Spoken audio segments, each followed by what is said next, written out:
Hello, good afternoon. It's audible? Yes, sir. Yeah. We'll start in another 2 minutes. Let other participants join. I think Aishwarya ma'am has already joined.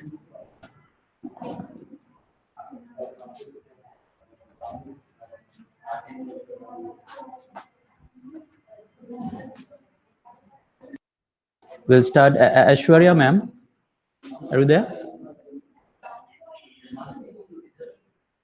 Yes, sir. Yeah. Good We'll start in afternoon. another 2 minutes. Okay, sir. Let other participants join. Yeah. Thank you. Okay, thank you.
కానీ ఇంట్లో మన ఇంట్లో దేవుని పెట్టినా first దేవుని తెచ్చాలి అర్థం నేను సౌండ్కి వచ్చేసి కొన్ని పోయి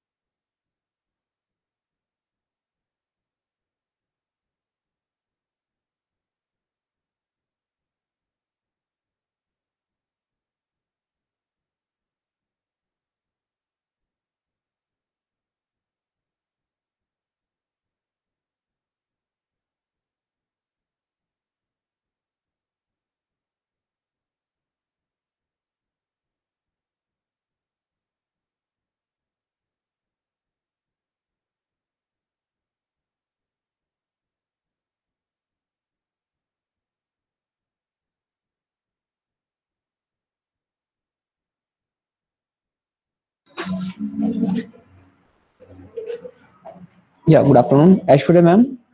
Can you hear?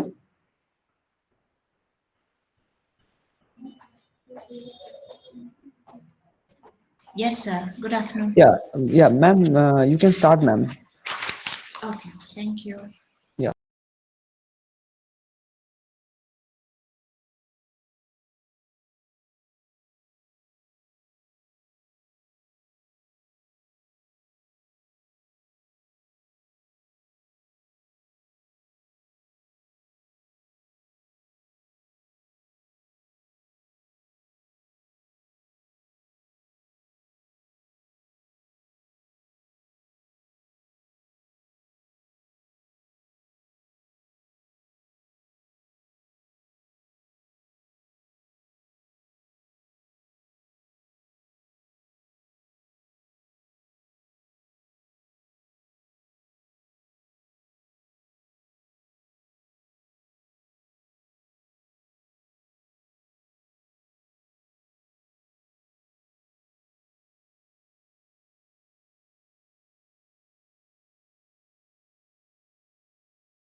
There is a study by Hayes, Mark et al.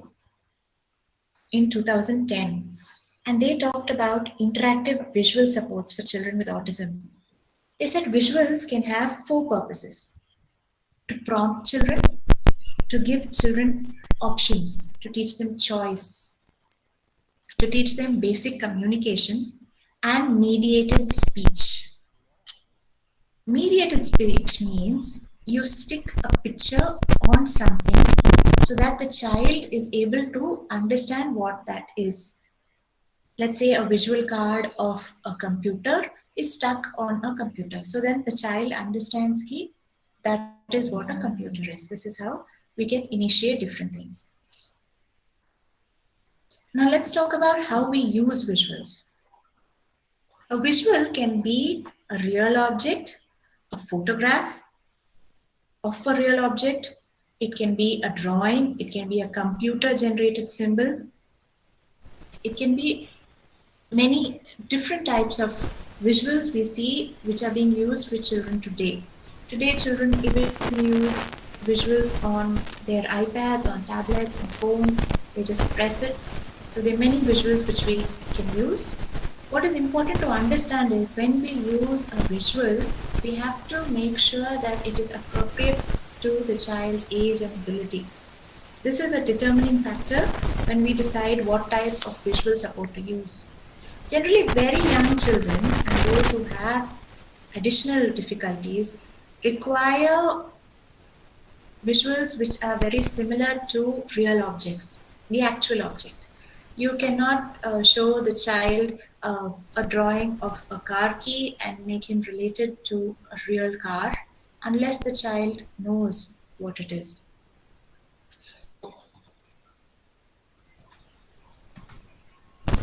One second.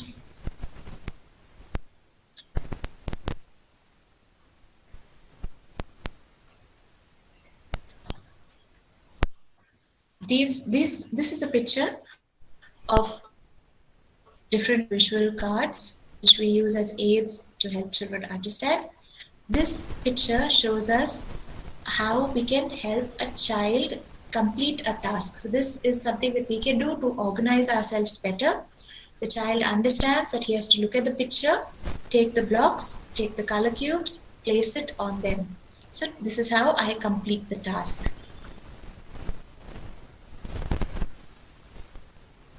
Once I get that. Okay. Here, I will just read what is on the PPT. I've already explained this. Visuals, whenever you use a visual, it is important, very, very important to accompany it with speech, because just showing a visual will not do. A child should understand what it is. You should make sure that the child looks at it. It's also good if the child looks at you when you are showing the visual. And use speech. Even if your child speaks, your child has speech, so why should I use a visual? No. Visual aids help children to even understand concepts, to understand sequence. It helps them in transition. So do not stop using a visual if your child has speech. So let's go to the next slide. Now we're talking about communication enriched environment. See, many children with autism, they feel that they do not need to communicate because the environment thinks for them. Before they require or ask for something, it's already given to them.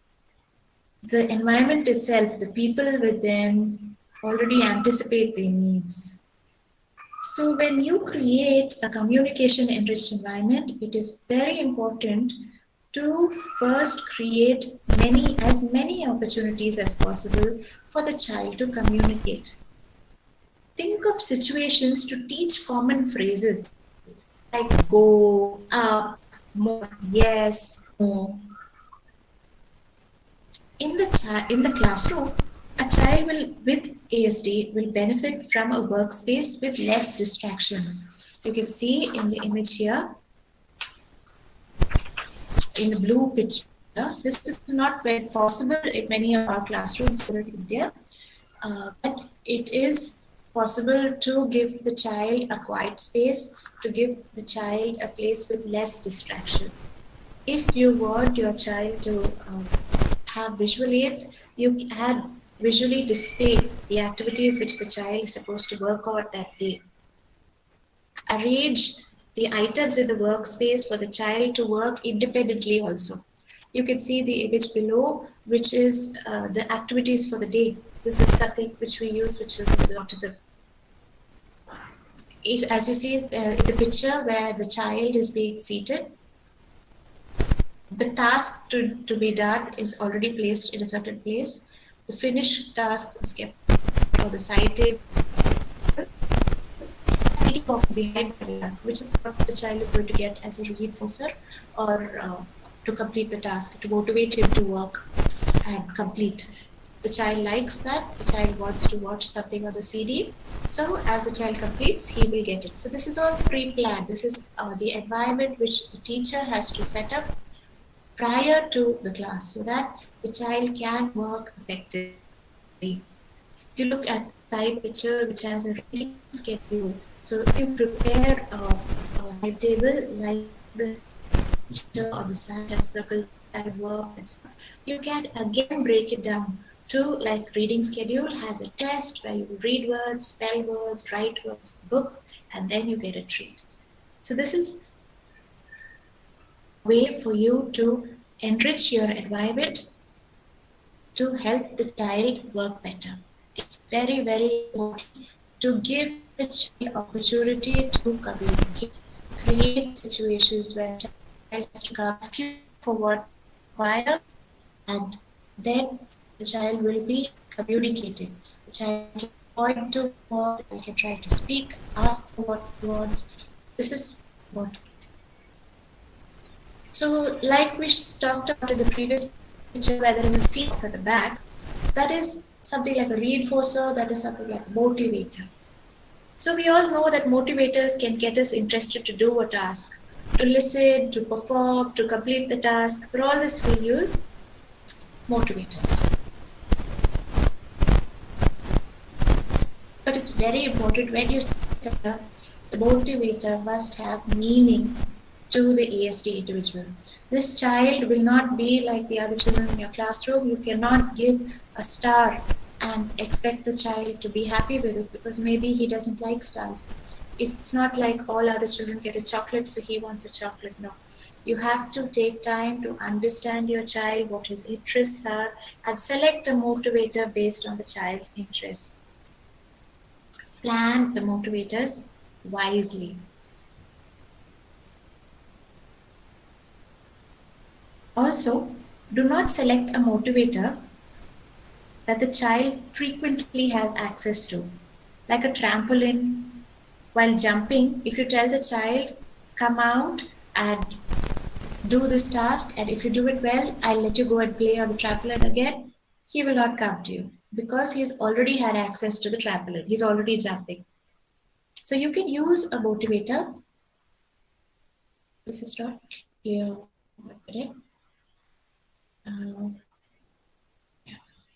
I'll show it like this. I hope it's clear.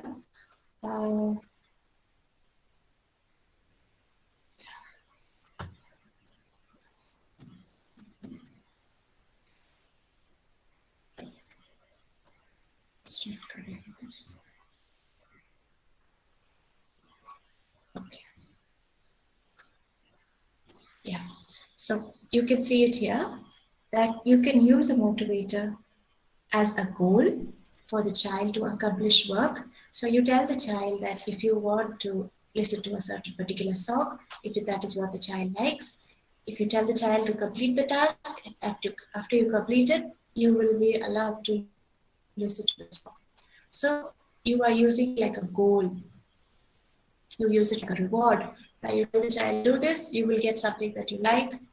And also use motivators as downtime or quiet time, because children with autism may have sensory issues and sometimes they like to be left alone. So if they are in a group and they have to do some activity and they're getting very restless, you tell them it's all right, finish it quickly, and then you can sit by yourself for some time and play something, do a puzzle. So you can use motivators in different ways. Remember to use them wisely. Now let's talk about sensory toys. Children with ASD have sensory issues. They may be hypersensitive, they may be hypersensitive. Look at this child, he's moving all around the class. But then he stops when he has something in his hand.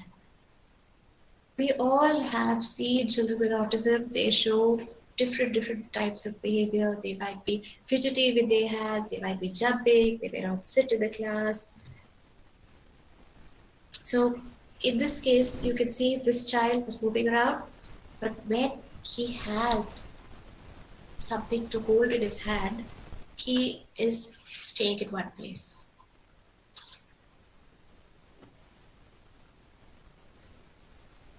A sensory toy will help a child by reducing a distraction. It will calm the child down and it will reduce stress. It's just a toy which is there in the child's hand. If a child requires it, if the child is fidgety, if the child is not comfortable, the child is moving around. But sometimes when you just give the child something to hold in the hand, it completely changes the situation. It is like a magic wand. Give it to the child and the child suddenly calms down. So why is it important for us as teachers? Because when we give the child a sensory toy, we are actually helping the child be ready for learning. The child sits, the child is stable, he is in one place, he is calmer, he has less distractions, and so this also increases his good behavior. It's very important, but as a teacher, to set a rule for the use of a sensory toy. It's not that these toys are easily available and the child can just pick it up whenever he wants. It's not that other kids are allowed to use it. You have to allow the child to use it only when required, and you have to also fade the use in the classroom. Do not allow other children to use it. Only the child with autism who has the requirement should be allowed to use it. Otherwise, it becomes a big distraction when you are taking class. Okay, now this is about teaching strategies. Okay, this is a study which was done by Leach and Duffy in 2009. They did a study on supporting students with autism spectrum disorders in inclusive settings. Okay, so they talked about three main teaching strategies. The three main teaching strategies are preventive, supportive, and corrective. Let me tell you what a preventive teaching strategy is. When you pre-plan prior to your class, understanding the child's needs, if you pre-plan, you are doing a preventive strategy. Okay, let's talk about a child who you know has sensory needs. You make sure that the child does not run around the classroom because you have already kept the sensory toy ready. So you have prevented something. That is your preventive strategy. Let's say a supportive strategy. Supportive strategies are those that the teachers employ while teaching. So using visual cues, verbal indicators, discipline tactics, the rules to be followed in the class, the directions, all this is supportive teaching strategies which you can use as a teacher. You pre-plan your class, you create the visual aids which the child will be requiring. So this is how you can support the child. The goal is to remind the students of the behavior expectations before they engage in an activity of chaos. So that is how you support them. The last tip is a corrective teaching strategy. What is a corrective teaching strategy? A corrective teaching strategy is that which is used to redirect or refocus the students to the desired task. It is similar. We are again going to use our visual cues and sensory toys and things like that to bring back the child towards the learning. So we pre-plan it before the class, prior to the class, we have planned to structure the class in a particular way. To take the class, we are using certain teaching material. So we have tried to place the child in the space which is having less distraction. So these are all preventive strategies we have done. We have supported the child by keeping the visual cues and all. But in spite of all this, children are also human and it may not work. They might get up and they may be running around that day. So we have to have a corrective strategy also in place. How do we bring them back? If the child is distracted, if the child is not interested, how can we bring the child back? So we need to know what child's interests are and we need to use them. We can sit in. We can use it as a visual cues. We can also go sensory toys to help children come back. So the teaching strategies are preventive, supportive, and corrective. As a teacher, try to take time to have all these three strategies when you take classes for children with autism. Now we're talking about visual schedules. This we have repeatedly been talking about. We know that schedules are very, very important. They're a vital tool for children with autism.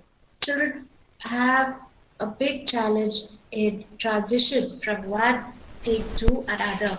And a schedule will help them see and understand what is expected of them, what is going to happen next. Schedules help children to organize themselves and plan ahead. So a schedule and a timer. The main thing is when you do this, the child knows when he's supposed to do the activity. If you tell the child, today you're going to play ball. So from morning he keeps saying ball, ball, ball, ball, ball. So you have to make it a point to create a visual schedule and create the activity in the schedule and tell the child when he has to do that activity. So the child knows. So after I get up in the evening, I can play ball. So the child knows the time. Also, how long will he be doing this? You play ball for 15 minutes or 20 minutes, you can try to type, and after that, to do next activity. After playing ball, you have to come. So this helps also. In this picture, you see how she has organized it. She has used a visual schedule and a timer in this task. The task is it has kept 3 boxes, which 3 activities which she wants to do. In box 1, the activities are color matching. Box 2, that will have shapes matching. Box 3 is letter identification. Okay. So what the child has to do, the child knows that when he comes, the child has to do 1, 2, 3. The child has understood that what he has to do first is box 1. So he takes it out and he is doing it. When he finishes, he knows he has to place it on the side where finished is written. So he knows what to do. When after he finishes 1, he has to do 2. Then he has to finish, he has to keep it aside. After that he does 3 and then he has finished it. So this is a simple method which you can use with children to complete tasks. They do all 3 tasks and only then it is finished. It's not that after 1 he say finishes and come. No, he has to add 3 also. Now let's talk about complex problem statements. See, when you give an instruction to a child with autism, they sometimes find it difficult to understand what you have said. You have to break down. You have to be very clear and precise in your speech with the child. Like we said in the previous picture, you can have a 1, 2, 3. So the child knows what has to be done. You can also do this as shown in the picture. You can do first and then, first, next, then. So the child knows how he has to perform the task. One very common problem that we have when you manage a child for a class, like let's say for a class of 30 minutes time, your child is not going to sit still for 30 minutes and do whatever you say. So constantly, as a teacher, you will be telling the child, sit down, sit quietly, sit quietly, sit quietly, sit quietly. So one teacher made this token board, which is only actually sit quietly. So she has broken it down. She has broken the statement sit quietly into have safe hands, keep feet on the floor, and have a quiet voice or have a safe mouth. So for each task, as you can see, there is a picture, there is the words, and there is another blank space for the child to earn a token. If he gets all three tokens, then there is something else that she gets as a reward. So this helps the teacher throughout the class and going on repeatedly telling the teacher, telling the child, sit quietly, sit quietly, sit quietly. Teacher just to show, and if the child is doing what he's supposed to, she takes out the token. Even in the boarding service talking about token economy. So this is a similar thing where a statement, it may not be very complex for us. Sit quietly is something very simple. But for a child with autism, it's always better to break down the things for the child to understand more easily. Yeah. So now we talk about targeting the problem and not the effect. Okay. So strategies aside, we know that there are many situations we as adults need to intervene and improvise. We can say, okay, yeah, this has to be done, but at that moment, sometimes you just think on the spot and you have to do things for the child. Let's take an example of a child in the class. We have an inclusive classroom, and the child with autism is continuously hitting the other children. Okay, so when this happens, we have three things, right? We have the A, B, C. The ABCD of course the behavior. We have to understand what the ABCD is, and we have to understand what the effect is. Always work on the problem so that we can see a change in the child. Don't look at the effect alone. Always understand that we have to look at all the areas. As teachers, we want our children to grow in all these areas as shown in the picture. We want better emotional regulation, better behavior management, better communication, social play skills, and we want child to have better self-help and organization skills as well. Take time to understand what is the situation. Why has the child done this behavior? There is a cause, there is a behavior, and there is an effect. So in the example which we were talking about, the child has hit the other children. Okay, so when you inquire, when you go and ask the other children, when you ask the child with autism, you find out that the other children are actually teasing him or troubling him, and he doesn't know what to do. So the only thing he knows to do is to hit them. And the other children come to you and like to complain about it. So instead of now giving the child a punishment because you're getting complaints about him, let us see how we can change this behavior. How can we help the child understand what needs to be done? Give the child simple steps like this. Teach him that when somebody is hurting you, look at them, put your hand up, say stop, I don't like it, and if it doesn't work, come to the teacher. So this is a simple way by which you can teach your child to monitor his behavior to get out of that particular situation. The situation was where the child is hitting the other children. You have analyzed it as a teacher. You have understood that the problem is that the child doesn't know how to make the others stop troubling him. And so you have come up with this. There is a visual aid and you are explaining it to the child. Another very effective way to work with children to understand social situations, because children with ASD have a lot of challenges in social situations, is usually using social stories. A lot of these bullying issues happen during break time, and this is a social story. Many of these social stories are available online.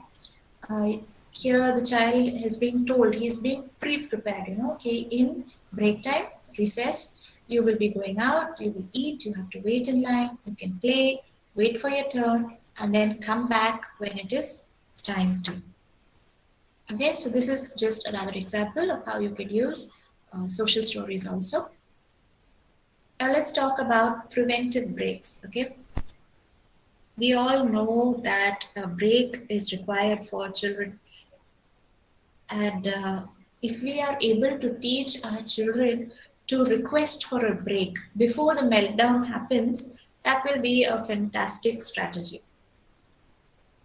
Now we need to teach these children many things to calm themselves, So when you teach these children different techniques to calm themselves, when you try it with them, you begin to notice what is more effective than the other.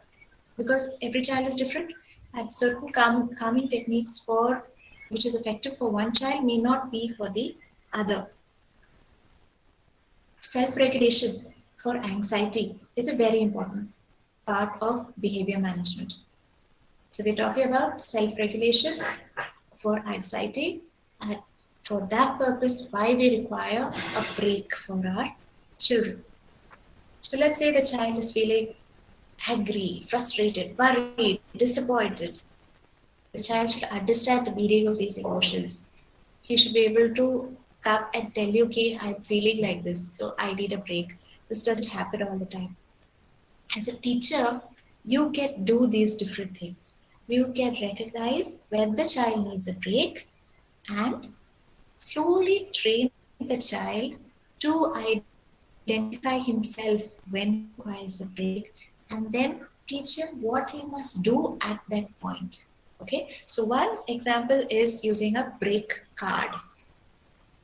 So a break card is something which a child can use to request for a break. It can be used in two ways. The student requests for a break, or you see the child's anxiety is increasing, so you show the card and tell the child to take a break. Okay, so that is how you use a break card. Another thing you can do for a break is a movement break. So the child has done an activity, you tell the child, okay, now take a walk or run around, jump on the trampoline. These are movement breaks, okay, which children enjoy. It makes a big difference to the child, and the child is able to come back and concentrate better. Deep breathing. This is something that we all can do. And sensory breaks. Sensory breaks you can use with sensory toys for the child to feel more regulated. Now let's talk about setting goals and encouraging independence. Okay, let's take an example of a child who is not coming back into class. Okay, so you have assembly, and after assembly this child with autism refuses to come back to class. She's always running, she knows assembly, and after that she doesn't come back to class. So first thing you have to know is understand what the child is doing now. The child is trying to avoid coming back to class. So that is what the child is doing now. Then you have to keep a goal. Your goal is to get the child back into the classroom. You have to have a strategy, you have to have a plan to make the child get back into the classroom. Let's say the child likes a puzzle. So what you will do is you will keep the puzzle in the classroom so that the child is motivated to come to class to do the puzzle. You have to show the child a visual aid before to tell the child after assembly you will come to class, and in class you will get a puzzle. So that will help you in bringing the child back to class. You have to understand what strategy you will require to support the positive behavior. As teachers, we will have to make many changes. We have to adapt. We have to adapt ourselves. We have to be more organized. Some of us are not very organized, but we have to make that change for the sake of our children. We have to make accommodations. We have to understand that our classroom has to be arranged in a different way. The distractions have to be reduced. And we have to encourage response from our children. Our children will not show the same response every day. Today, maybe the child will be talking to you. Today, maybe he will be in a good mood. He might feel like coming and sitting next to you. Tomorrow, he may not. So this should not put you down. As a teacher, you should still stay stable, and you should continuously work towards encouraging the child to communicate. Think of breaks which are going to help the child. Limit choices. Don't give the child too many options because that only confuses them further. Be very clear and try to create a quiet work environment. Some other small tips I would like to tell you is when you work with these children, give them space and time to try things. Give them opportunities to try different things. Don't assume that it might be too difficult for them or they might not enjoy it. Let them try. Unless they try, they don't know, and you also don't know how it will work out. Do not constantly correct the child. Allow the child to make mistakes. Sometimes we learn more from mistakes. And if you are giving children tips, that is something that we all do when we work with children with autism. We generally start with a little bit of prompting. We should make it a point to fade these prompts because we want our children to be independent. We have to understand that on some days the child may be able to do more, but on some days that may not be the case. We have to learn to accept this and still work with the child. We have to have a good, very good understanding with the family. Because what you're doing in the classroom has to be consistently done in the home also. Let's say a simple thing like keeping the things in the correct place of class. At home, if the child is not going to keep his pencil box back in the correct place, then in school also he's not going to do it. It has to work both sides. Many children with autism tend to over rely on the teacher or the mommy. Don't let them do that. Allow them to have their own independence, let them have their own time themselves, and ask, let them come to you when they are facing a problem, when they are having a challenge. Let's say they are doing a puzzle and one piece of the puzzle is missing. Let the child come to you and ask for it. Let him understand how he has to communicate for different needs. So thank you very much for your time. Remember that when you teach a child with autism, they also teach you. Thank you, ma'am. Thank you very much, ma'am. Yes, thank you. I have shared that link in the chat box. Please just check that link. Is for your evaluation for this particular session.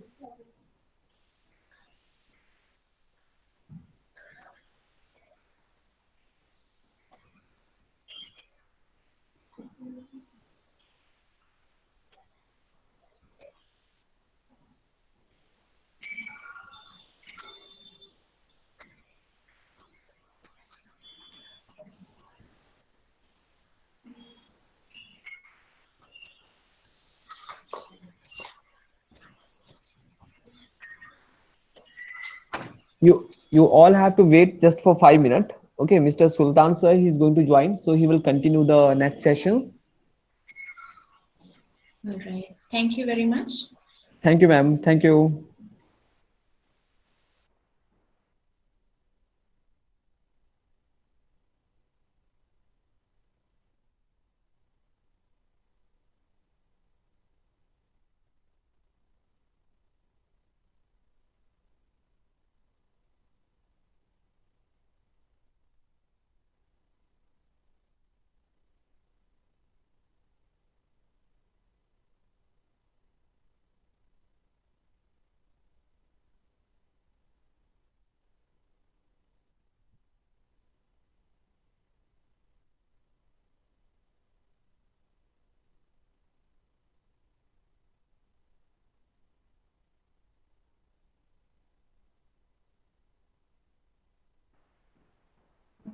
Mr. Sultan sir is there?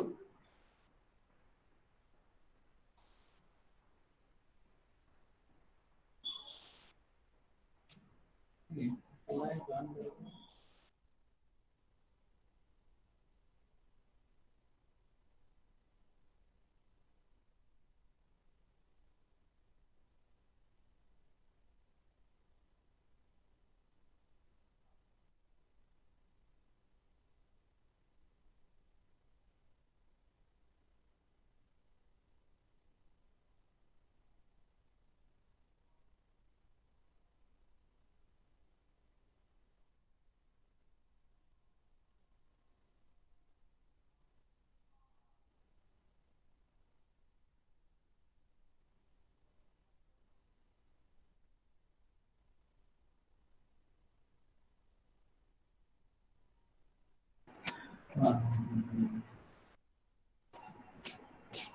good afternoon, sir. Now Sultan sir is there. So, sir, please you can continue.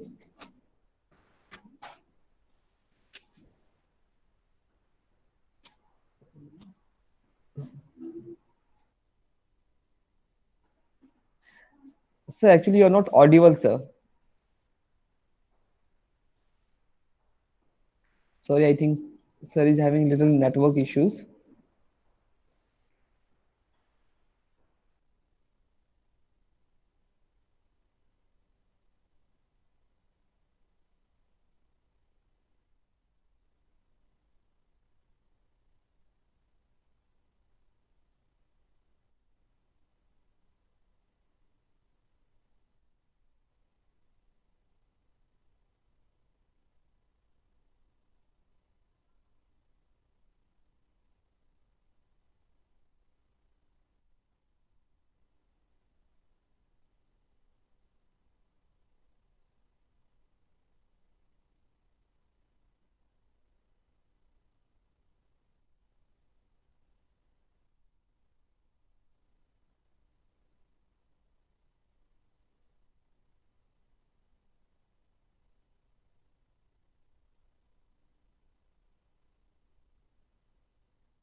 Mr. Sultan sir, are you there?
Yeah, sorry, actually, sir is having little internet issues, so he will join very soon.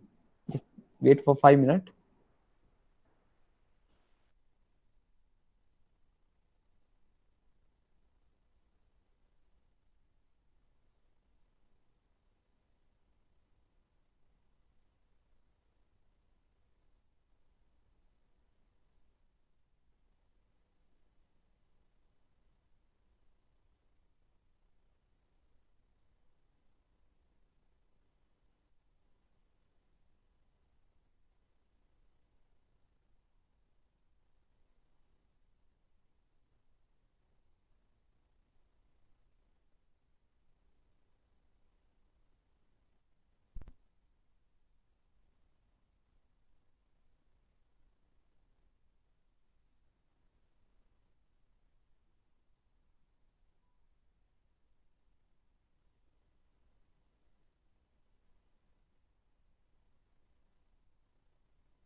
Hello.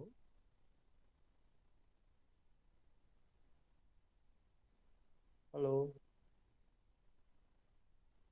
Hello. Hello.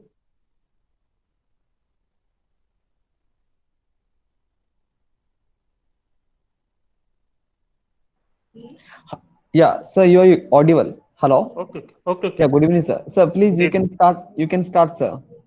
Okay. Okay. I have PPT with me also. You can share over there. So I will go Yeah, through yeah, the yeah. Sure, sure, sure, sure, sir. a very good afternoon to one and all.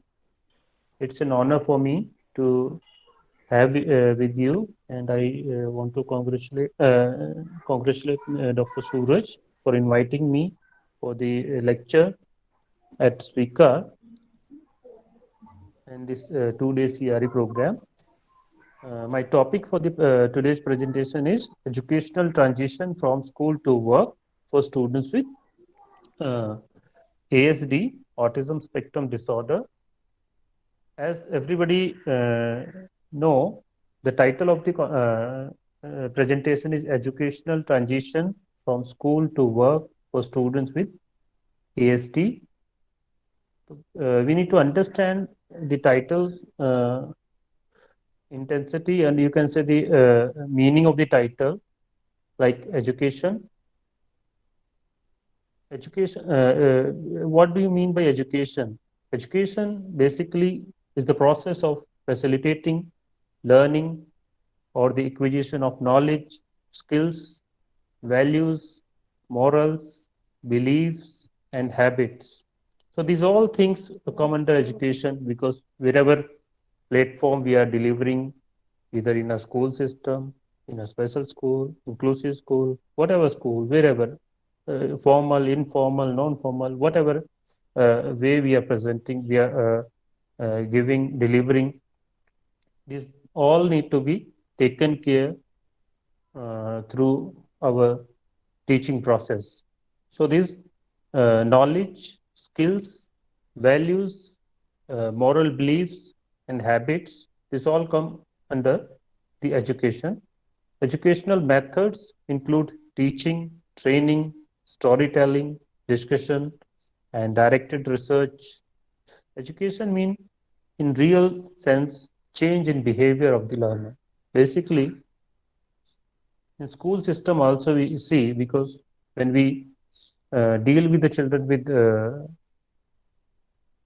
with special need or without special need, either are able or disabled, whatever category they are, we need to basically working day and night behind to bring the change into the behavior of the learner or the child, whoever is coming in front of us. Being a teacher, because myself as a also as a teacher, as a teacher trainer, teacher educator.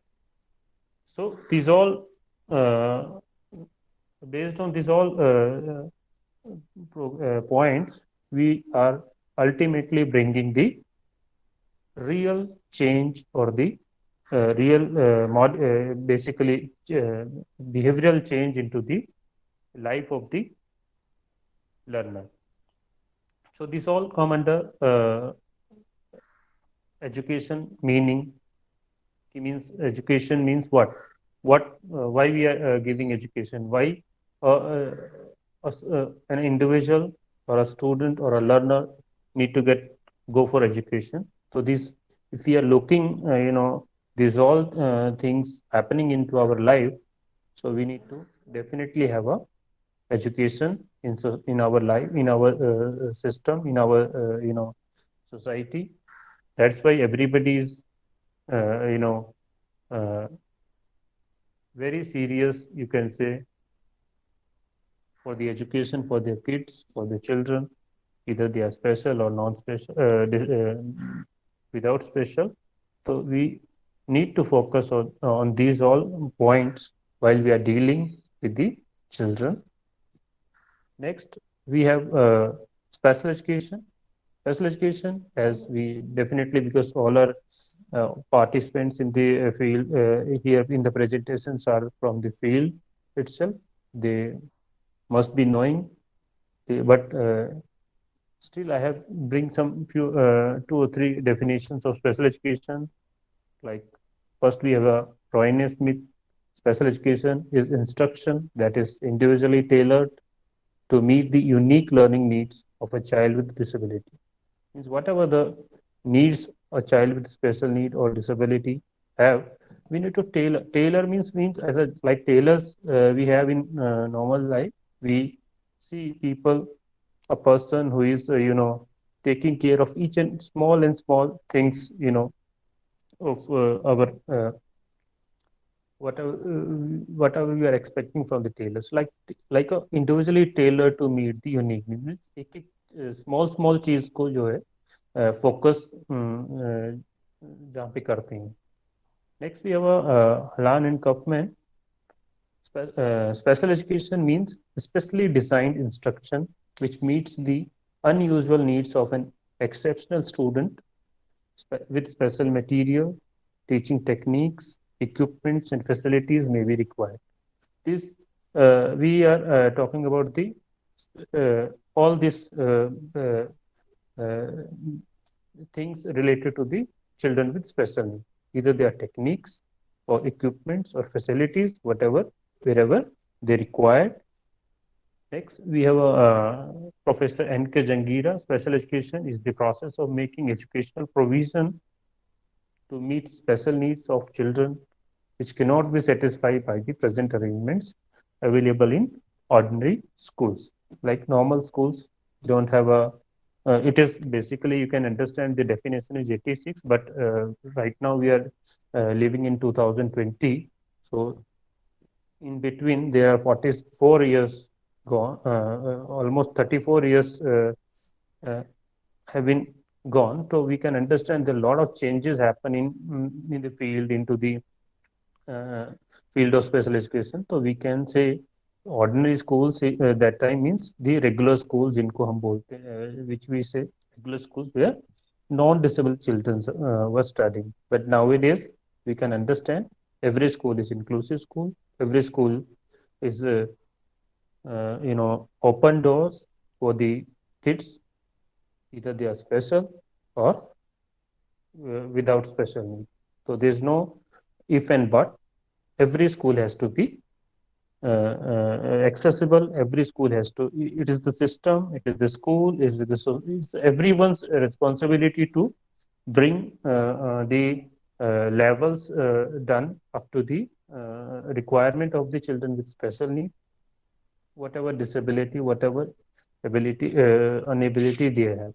So we need to understand this definition means the present arrangements means present, but still I'm not saying that everything is okay, everything is done good, because I'm staying in Delhi. I'm working more than 13-14 years. So I have personally visited through our students or our teacher educators, teacher interns in the various schools, Delhi as well as Delhi NCR, as nearby Delhi. There are public schools, there are government schools, there are NGOs, there are other institutions who are working for the betterment of the children, for the development of the children's educational, vocational, whatever they have. So there is this is an ongoing system. We can't say it's done. It has to be changed. It has to be done. It has to be more and more, better. Or you can understand because special education rehabilitation is a very well research-based, field, research-oriented field, where every day by day we meet, like we mention one of the definition, unique needs, because everything is going to be unique, because we need every students, every learner having different things to show very different activities he performs, learning styles he or she has. So definitely we can understand the uniqueness of the this field, the uniqueness of these children's, which we need to tailor very well according to their requirement, according to their need in either in a school system or a family system or a home situation, whatever situation they need. Everywhere we need to be very much uh, aware these all things.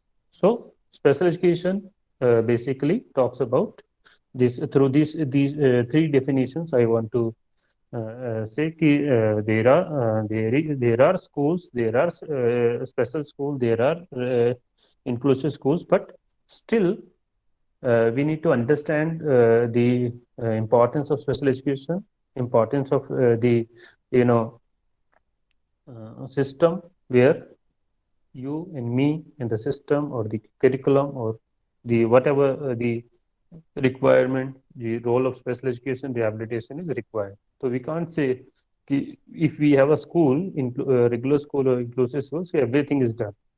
You can understand the system also requiring the special educators, the professionals, the rehab professionals, where their role is still and is going to be always there for the betterment of the children. Next is the autism spectrum disorder, like the uh, autism spectrum disorder refers to a group of complex neurodevelopment disorders characterized by repetitive and characteristic pattern of behavior and difficulties with social communication and interaction. These symptoms are present from early childhood and affect the daily life, or you can say the daily functioning of our of a learner. Means the ASD refers a group of complex neurodevelopmental disorders. Means it's always whenever you see a child or a person with ASD, you will find many things, and sometimes complex, sometimes very much complex. So behavior and difficulties with social communication and interaction. Social communication means where they need to communicate, where they need to talk, where either they are in a family setup or outside setup, school setup. So everywhere we need to be, social. Like we always say, human being is a social animal. So we must have to be social. So it is not like that we can avoid this. We can't avoid at any cost. We need to have very much socialization as an individual, as a learner. Whatever we learn, whatever we it has to be definitely sharing with the family, with friends, with siblings, with you know relatives, whoever is there with us, around us. We need to have a social skills. We need to understand. We need to learn from others also. For that also we require social skills, social communication skills and interaction. Because if we don't interact, we will not understand the other person, and the other person will not understand us. So it is a very much required things which we need to train the bring among the children. And definitely the children's having a difficulties, or you can say the problem in this communication and interaction. That's why we sometimes we think, so, okay, they are not talking with anyone. They are sitting in a very constructive, and you can say the structured environment. But that is there. But still, we need to have a social skills. We need to have if we'll count our 24 hours in a day, we can understand as as a person uh, how many times and how many places we need to communicate, we need to interact with the things, with the persons who are around us, who are taking care of us, who are working for us. So interaction is very much required, communication is very much required. So there are issues with these children's, the ASD children's. So definitely we need to take care while we are planning intervention, while we are giving training to these children's, these communications and interaction, we need to be highlighted, need to be focused a lot, so that the title of our presentation, which is inclusion, educational transition from school to work, we are looking, because everybody has to approach, everybody has to transit from one situation to another situations. We can't avoid, we can't ignore it. So we need to definitely transit one situation to one stage to another stage. So these children also need to be shifted, or you can say need to be change their position one place to one situation to one stage to another stage. So we can't say ki, okay, it will be done. It's not like that. It has to be very much focused, because these social skills, social communications and interactions are a bigger issue with children or persons with ASD, and the symptoms are present from early childhood and affect the daily. And because it's early childhood onwards, we can understand, we can identify these issues, these symptoms, and which, if we are not taking care, these are going to affect the daily functioning, the daily life skills. So we need to understand that. X is a educational transition, which means in education, the term transition typically refers to the three major transitions in the public education system when students move from elementary school to middle school, from middle school to the high school, and from the high school to the college level. So these are the normal pattern, normal, you can say, transition for any one of us. Like we also studied, you also study, everybody is studying, everybody is getting education through these stages only. First, the person goes to, the child goes to elementary education, elementary school, then middle school, elementary to middle school, and from middle school to high school, and high school to high, school to college level, or you can say the university level, whatever level we are looking, it depends on the interest, the ability of the learner. So these are the basic transitional things. I need to understand as a professional, wherever these stages we are talking, like elementary, secondary, middle, elementary, middle, and college, high school level, college level. Everywhere, there are certain things we need to take care.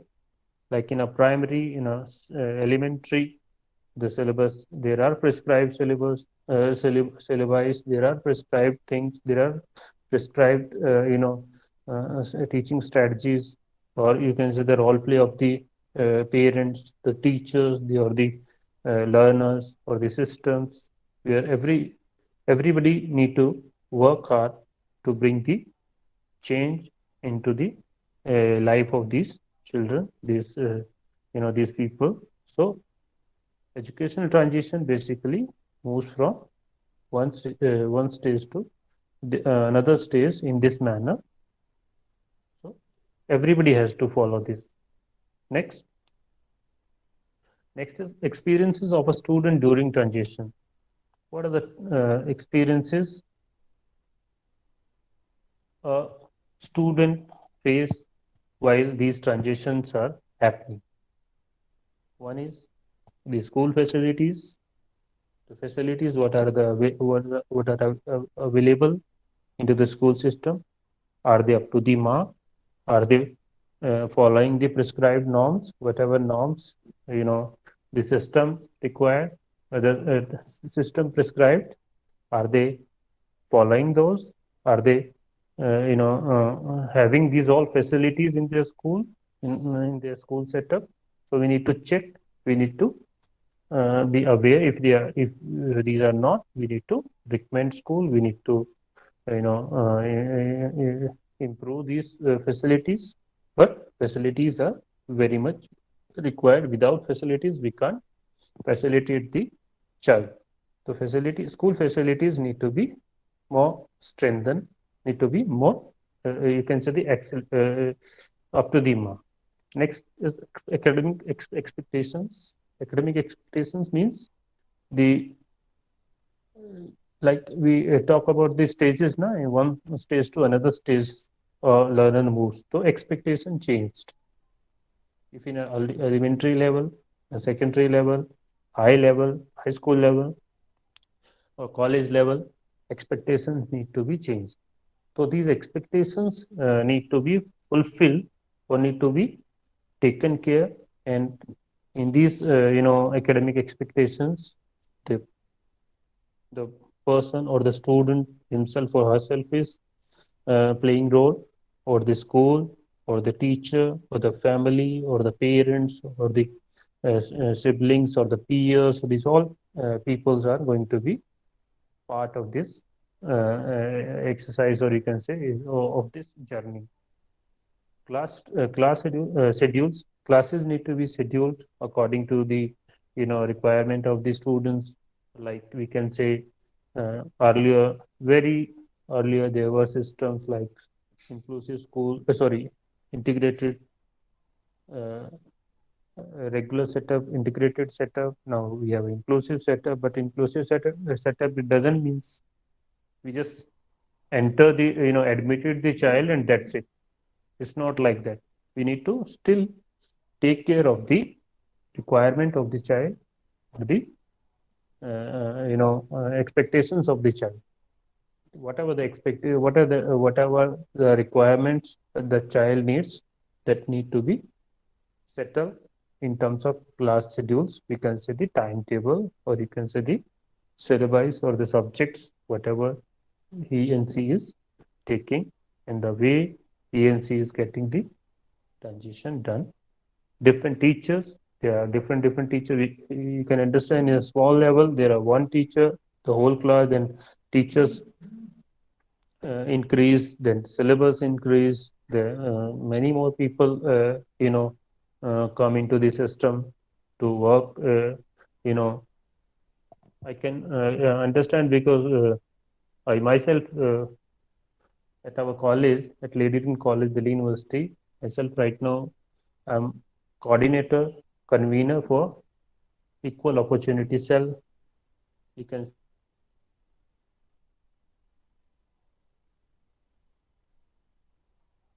say system which is prescribed by MHRD.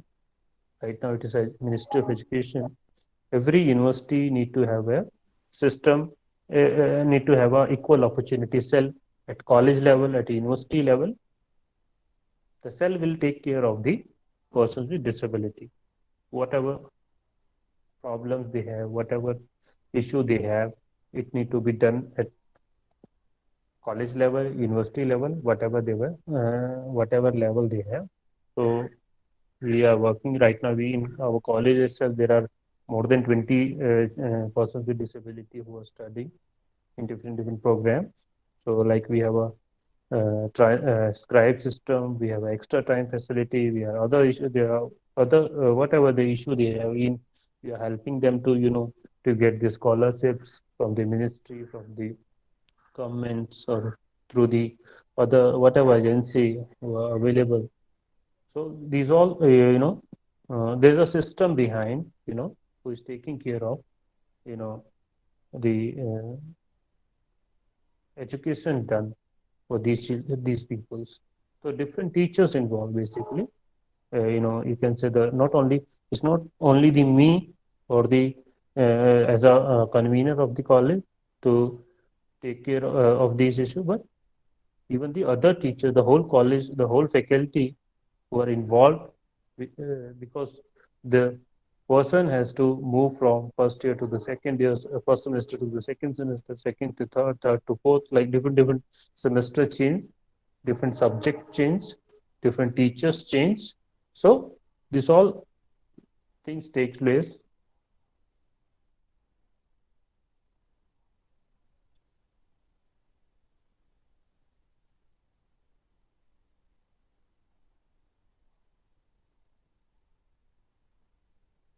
And this always increase, independency also increase through this period. Peer groups is also one of the major, factor, because while the child is, uh, dealing through this journey, so peers are going to be a very much role play. Family involvement. Family also need to understand the, uh, you can say, the requirement of the child, or the interest of the child, the ability of the child. Sometimes, yeah, overestimating, underestimating sometimes, not getting the things done. So we need to do family counseling. We need to do family intervention. So family involvement, but we can't avoid family. We can't ignore family. We can't cut off family system there, because everybody is, as a part of family, is abide by family. You can say, staying in a family system. So that is very much important. Next is the diagnosis and assessment of students with ASD. There are some, early indicators requires evaluation by the experts, like no babbling or pointing by, is one. So there's a different no response to name, no single word, or you can say loss of language, social skills, poor eye contact, excessive living, you know,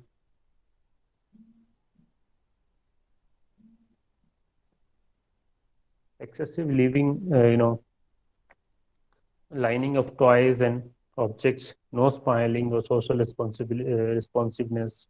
There are some other indicators which include later also impaired ability to make friends with peers, impaired ability to initiate or sustain conversation with others, imaginative and social plays. There's a use of language, unusual, repetitive or unusual use of language, normality, intense, focused interest, preoccupational with certain objects. So these are the issues basically. While we are diagnosing with child with ASD, we need to take care of this. Next, with the educational or vocational provisions, which we can say the special schools, inclusive schools, vocational institutions, higher education at college as well as university, professional institutions like in school system, we can say we can bifurcate this school, inclusive or special school. Then we have a vocational, higher education, or professional. So they can go for whatever they want. All these options are open to them. They can definitely connect through these things. Right now, in just this year only, I just want to share with this one of the student who, the girl who is ASD, he just joined our college this semester, this year only. So there are students ASD. Like earlier, we can understand there are other disability like physical disability, or VI, HI, or these physical disabilities uh, usually come for higher education. But right now, there are other ASD people also coming for higher education, which is a very good sign, which is a good thing. They are going for approaching these things, which we can understand how they are how we are justifying the educational transition from school to work, because definitely they will come for higher education, vocational education, or professional education. So definitely they will going to they will be going there will be a way, clear way for work also to them, because when we have education, we get education, so definitely we get a employment also, work also, which is good thing. Next is assessment tool. There are tools, some tools, cars, modified checklist for autism in toddlers, young children, and packs. So these can be taken, used. Next is role of teachers and parents and family. So what is the role of, uh, parents or teachers? As we discussed in the previous slide also, our role is very much required, because teacher, it doesn't mean the college teacher, school teacher, wherever the teacher is there, it stands for all teachers. So we can understand sometimes, as ourselves also, even where we are standing right now. So there are so many teachers where they can play a bigger role to these childrens, to these peoples. The role of teacher is very much required for the parents and the family. Parents or family we can understand, because the family role start from the inception to the last breath of the child, the person. So family is very much, required. Everybody need family, everybody need parents. We can understand, when we don't have a parents, we don't have a, like family system. So how much we miss the family. We can see the change in the upbringing of a child who have a family or who do not have a family. The role of teachers as well as parents. So I want to address to all of us, all of you, us, whoever joining this conference, this program, how much role play is required to bring educational transition to these children, to these students, from school to workplace.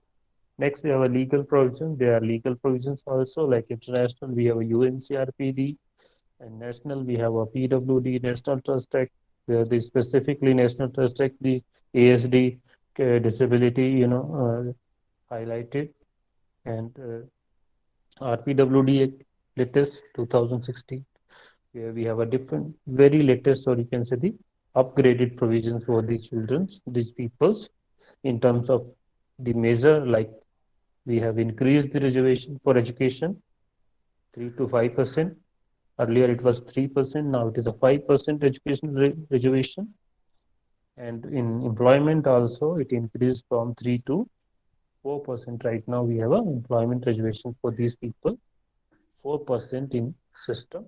So these are the legal achievements, or you can say the legal advocacies, the people, the behind these all milestones, who worked very hard to bring these all changes to these people in the system. So definitely, hats off to these people, the organizations, the professionals, the societies, or whoever involved.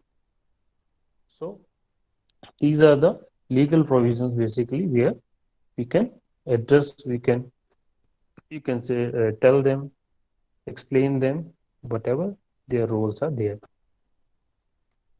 Thank you so much. I would like to once again Dr. Suraj, for inviting me. And if anyone has any questions, I'm there.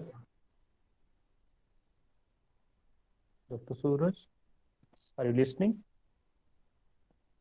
Sorry, sir. Sir is not there. So if you have Bhupinder? any queries, yes, sir. Yes, sir. If Okay. you have any queries, you can ask, sir. Whatever I learned through these 13 years, I will definitely able to try just to do justice.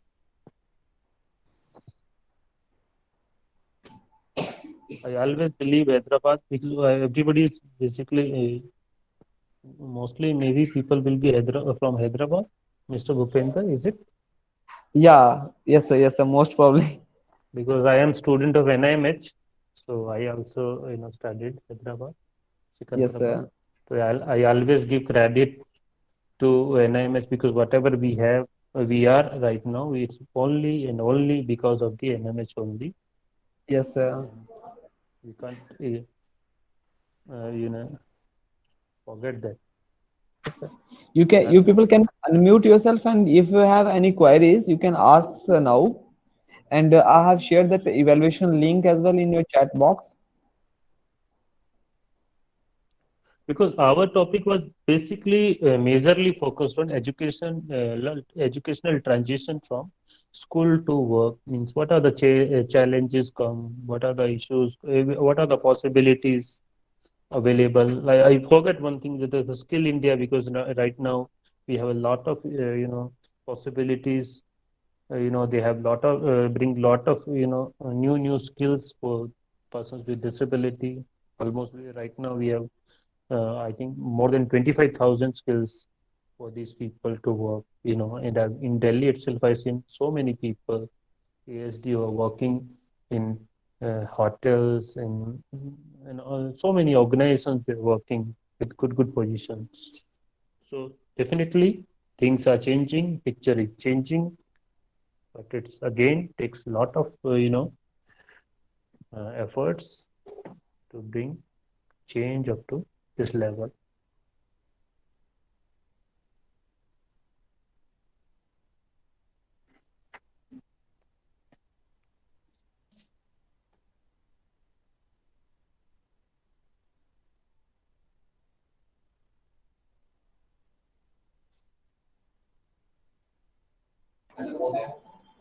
Have you done with your evaluation? Can you people unmute yourself? I hope that all of you are there.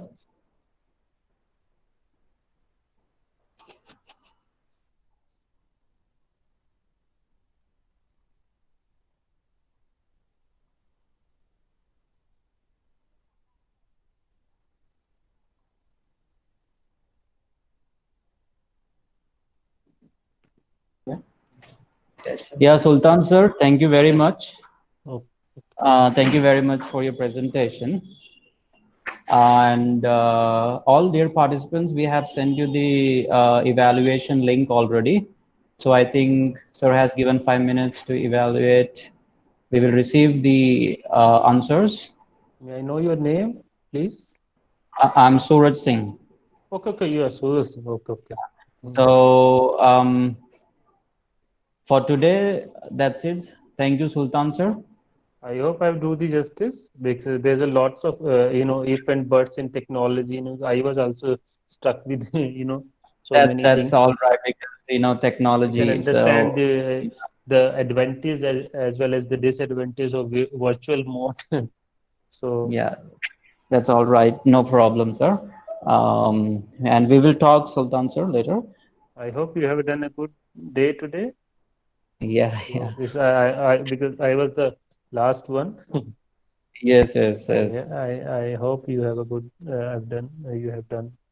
Yeah, we have started since 9 a.m. So you know. So I think it's Uh, the last time, no? So yeah, many yeah, yeah. people get tired. Yes, exactly. So, anyways, we will see tomorrow, all participant. Okay. Sorry. Yeah. Thank you, Good. sir. Once again, thank you so much for Welcome, inviting sir. me. It was nice meeting, nice interaction with Yes. you. Should I leave? Yeah, yeah, sir. Thank you, sir. We'll talk. Thank you so much. Thank you so Yeah. much, Ali. Yeah. Okay. Okay.